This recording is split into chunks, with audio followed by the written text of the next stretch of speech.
The page had overheard a conversation between two of these servants.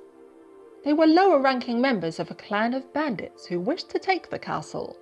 These newcomers were able to operate within the castle without suspicion, but when the rest of their clan came, instead of fending them off, they would let them in. The clan would gain access to the castle and attack from the inside, kill Jeffra, and take the castle and all his wealth for themselves. At first, Jeffra began preparations to remove the newcomers, but the ingenuity of the clan's preparations intrigued him. It would be expected for him to defend his castle, but as he looked around at all he had built, he realized that he didn't want it.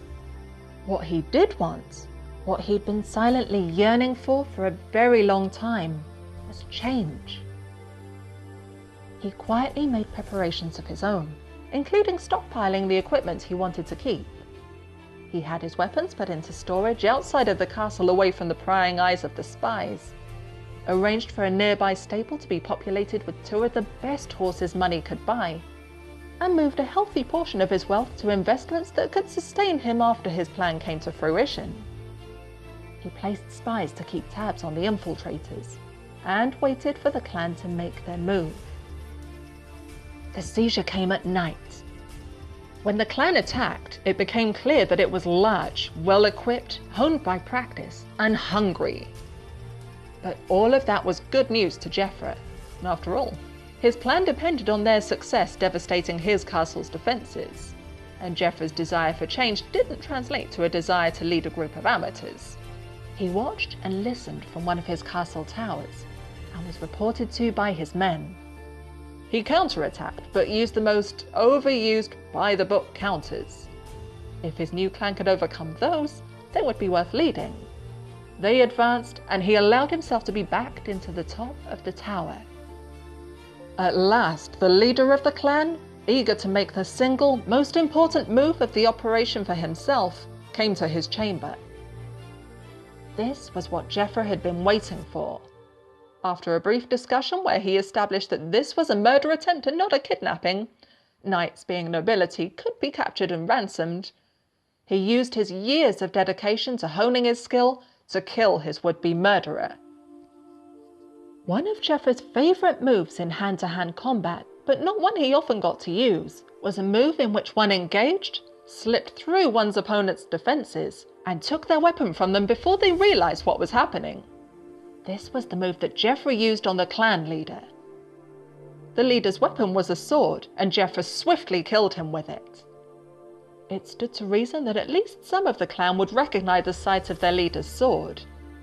Jeffra left his chambers and went in search of the nexus of the clan within the castle.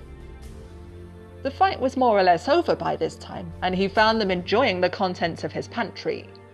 When he opened the door, 24 men quit their banter and singing to see who had come. In a loud and clear voice, he gave a speech, raising the sword above his head so that its pommel and crossguard could be seen by all present, along with the blood along the blade. He told them that their leader was dead, and that they should seek his carcass in the top chamber of the southwest tower if they wished to check for themselves. He told them that he was their new leader, and that he could promise them better living and greater riches than if they stayed in his castle, which would serve them poorly as a base of operations. The king would surely send through troops to slay his clan.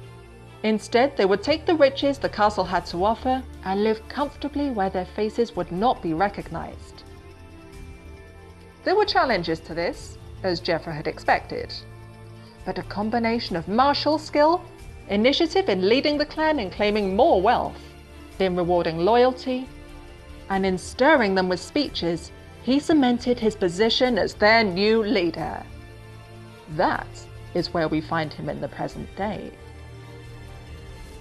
If you enjoyed this video, please hit like and consider subscribing to me. And if you do, don't forget to hit the notification bell to make sure you don't miss a single video. I upload every Monday plus as often as I can in between.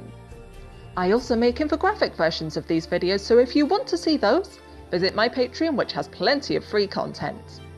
Thank you to hale-art for the use of Jeffra Cox, and last of all, thank you for watching, and I'll see you in the next video. Goodbye.